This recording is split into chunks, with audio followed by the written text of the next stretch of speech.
Hey guys, Eric Coffee here at Fireside Chats. Welcome, welcome, welcome. Thanks you if you're tuning in on a podcast, if you're tuning in on YouTube. Thanks to all my YouTubers. Thanks for all my podcast listeners. Today's question says, when consulting and setting up the registrations for companies, when asked for a business email, which should I use, mine or should I use the owner or contact from the business?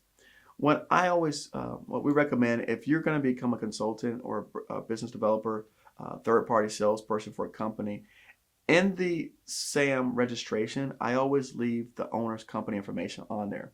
Okay, because why? Things change, and SAM registration is more permanent. So again, for the purposes of doing the registration in SAM, I would leave the owner's information in there. Now, when it comes to the actual capability statement or information that I send out, that's where I put my information. So again, as a BD person representing a third-party company, what I do is on the capability statement, I always try and ask the owner if they will allow me to use my email address, which is but the company email address. So again, if it's not your personal email, it would be your company. Let's say you were Jeff and you're working for Skanska, it would be jeff@skanska.com. Even though your own primary company may be like Jeff Construction, on the capability statement for Skanska, you're going to put jeff@skanska.com email address. So again, when setting up as a consultant on the SAM registration, leave the owner's information and the primary contact for the owner and the business.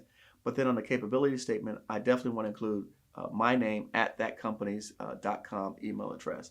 And that's what I would submit out to the people, because those are the people I'm engaged with. And also, you don't know if someone else in the company is also doing some marketing efforts as well. So again, you want to make sure that whatever efforts that you do, you get recognized for them via the capability statement that's sent out and via the emails that you use when you send out emails to prospective agencies, OSTABU, small business liaison officers. Hey, hope that helps today. Fireside Chats with Eric Coffee, GovCon Giants. You know where to find us, govcongiants.com.